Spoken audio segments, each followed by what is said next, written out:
अम्बेश ज्ञान अकेडमी में आपका स्वागत है। मैं उपस्थित हूँ आपके समक्ष कक्षा 10 हिंदी काव्य के साथ। कवित्री महादेवी वर्मा की कविता है वर्षा सुंदरी के प्रति। वर्षा सुंदरी के प्रति। रूपस तेरा घन केश पास, श्यामल श्यामल कोमल कोमल, लहराता सुरभि केश पास। नभ गंगा की रजत धार में धो आई क्या इन्हें रात, कंपित हैं तेरे सजल अंग, सिहरा सा तन है सद्य स्नात। भीगी अलकों के छोरों से चूती बूंदे कर विविधि लाश, रूपस तेरा घन केश पास। संदर्भ लिखेंगे इसमें। संदर्भ में प्रस्तुत काव्य पंक्तियां या प्रस्तुत पद्य खंड महादेवी वर्मा द्वारा रचित वर्षा सुंदरी के प्रति शीर्षक से अवतरित हैं, जो हमारी पाठ्य पुस्तक कक्षा 10 में संकलित है। अब आइए देखिए इसकी व्याख्या। रूपस तेरा घन केश पास। कवित्री महादेवी वर्मा जी कहती हैं, वर्षा सुंदरी, हे वर्षा सुंदरी, तेरा बादल रूपी घन केश पास, बादल रूपी काले बालों का समूह कितना सुंदर है। तुम्हारे कोमल काले और सुगंधित बाल हवा में लहराते हुए कितने अच्छे लगते हैं। आगे कवित्री कहती हैं, नभ गंगा की रजत धार में। पूछती हैं, हे वर्षा सुंदरी, क्या तू अपने इन बालों को, क्या तू अपनी इन बालों को कल रात आकाश गंगा की चांदी के समान श्वेत जलधारा में धोकर आई हो। नभ गंगा की रजत धार में धो आई क्या इन्हें रात। कवित्री कहती हैं, क्या तुम अपने इन बालों को आकाश गंगा की चांदी के समान जलधारा में धोकर आई हो। फिर आगे कहती हैं, कंपित हैं तेरे सजल अंग।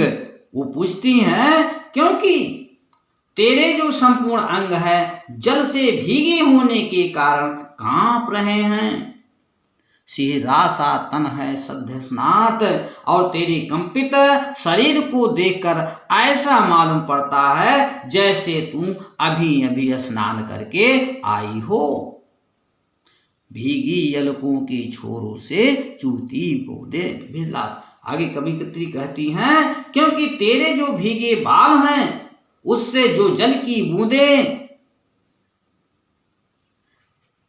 सद्य स्नान के कारण, प्रसन्नता के कारण नृत्य करती हुई नीचे टपक रही हैं।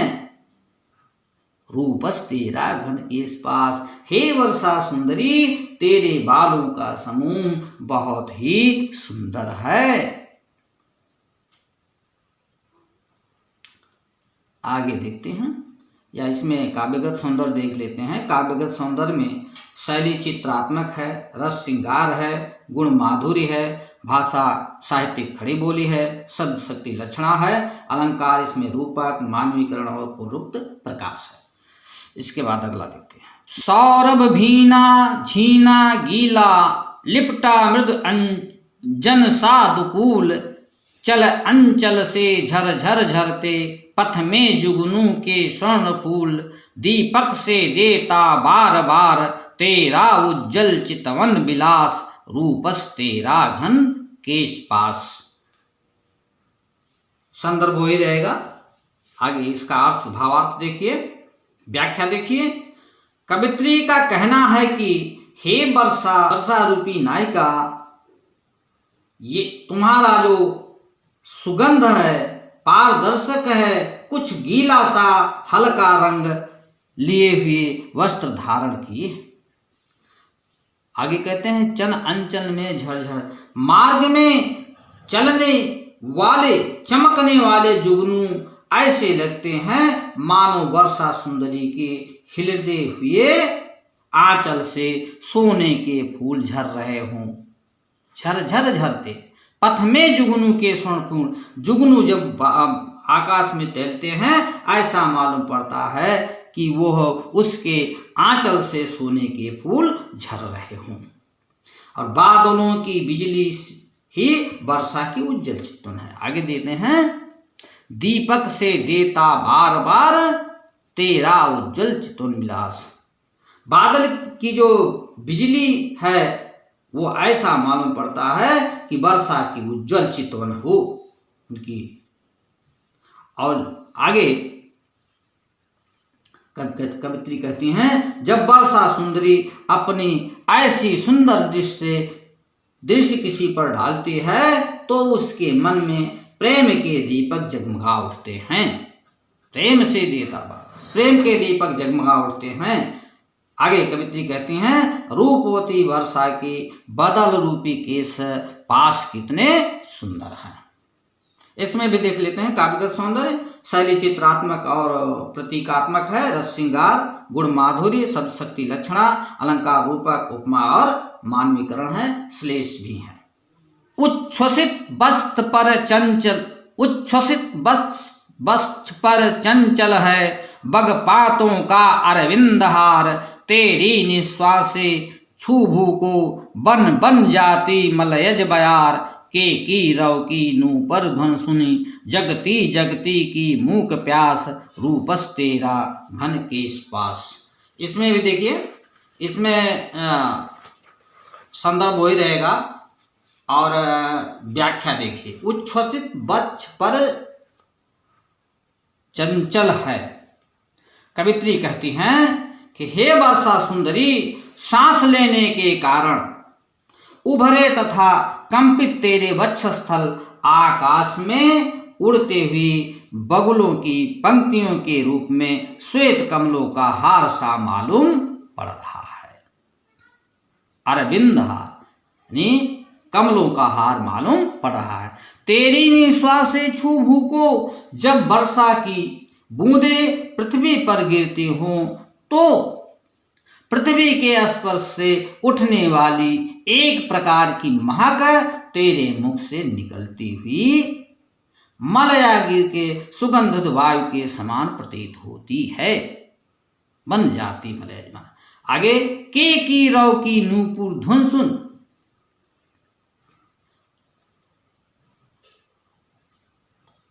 वर्षा के आगमन पर चारों ओर नृत्य करते हुए मोरों की मधुर ध्वनि सुनाई पड़ने लगती है। आगे जगती जगती की मूस पर, और वही धुन वर्षा रूपी नायिका के पैरों में बंधे हुए घुंघरुओं के समान, नूपुर ध्वन घुंघरुओं के समान मालूम पड़ती है, जिसको सुनकर लोगों के मन में मधुर प्रेम पिपासा जागृत हो जाती है। जगती जगती की, जगती जागती है और जगती पृथ्वी, यहाँ पर रूपक अलंकार। जगती जगती की मूक प्यास, जिसे सुनकर लोगों के मन में मधुर प्रेम पिपासा जागृत हो जाती है। आगे रूपस तेरा घन केश पास, हे वर्षा सुंदरी, तेरा बादल रूपी बालों का जाल कितना सुंदर है। आइए इसमें भी देखते हैं काव्यगत सौंदर्य में शैली चित्रात्मक, भाषा साहित्यिक खड़ी बोली, रस श्रृंगार, गुण माधुर्य, शब्द शक्ति लक्षणा और अलंकार रूपक और यमक। यमक है जगती जगती में यमक और मानवीकरण। इन स्निग्ध लटों से छा दे तन, पुलकित अंकों में भर विशाल, झुक सस्मित शीतल चुंबन से अंकित कर इसका मृदुल भाल, दुलरा देना बहला देना यह तेरा शिशु जग है उदास, रूपस तेरा घन केश पास। अंतिम है, ऐसे देखते हैं, संदर्भ वही रहेगा, व्याख्या देखिए। स्निग्ध लटों से छा दे तन, कवित्री कहती हैं हे वर्षा सुंदरी, तुम्हारा बादल रूपी केश पास लहरा रहा है। तुम्हारा जग रूपी शिशु उदास है। यहां से देखिए, जग शिशु उदास, तुम्हारा जग रूपी शिशु अर्थात पृथ्वी संसार रूपी शिशु जो है, बच्चा जो है, ये उदास दिखाई दे रहा है। तुम इसे दुलार दे दो और अपना प्यार दे दो। जैसे माँ अपने बच्चे को गोद में लेकर तथा उसे मुख की नीचे करके उसे चूम लेती है, उसे दुलारती है, ऐसे ही तुम भी अपने जग रूपी शिशु को दुलार लो। बच्चे को प्यार करते समय माँ की अलकें उसके ऊपर गिर जाती हैं और बच्चे का शरीर उससे ढक जाता। ऐसे ही रूप सी वर्षा तुम भी अपने स्निग्ध लटों से, अपने चिकने लटों से अर्थात काले काले बादल रूपी लटों से जग रूपी शिशु का शरीर ढक दो। इसे अपनी विशाल रोमांचित गोद में भर लो और नीचे की ओर झुको, आसमान से जमीन की ओर आओ और मुस्कुराहट भरे ठंडे चुम्बन से संसार के मस्तक को अर्थात पृथ्वी के ऊंचे पर्वत आदि को चूम लो। जैसे माँ अपने बच्चे के कोमल मस्तक को चूम लेती है। रूपस्ते राघन के पास, हे वर्षा सुंदरी, तुम्हारा बादल रूपी के पास बहुत ही सुंदर है। इसमें भी देखते हैं, भाषा खड़ी बोली, रस वात्सल्य, गुण माधुर्य, अलंकार रूप का प्रयोग, मानवीकरण तथा रूपक। कैसा लगा आपको? अच्छा लगा हो, लाभकारी हो तो निश्चित रूप से आप इसे शेयर करेंगे, सब्सक्राइब करेंगे और लाइक करेंगे। धन्यवाद।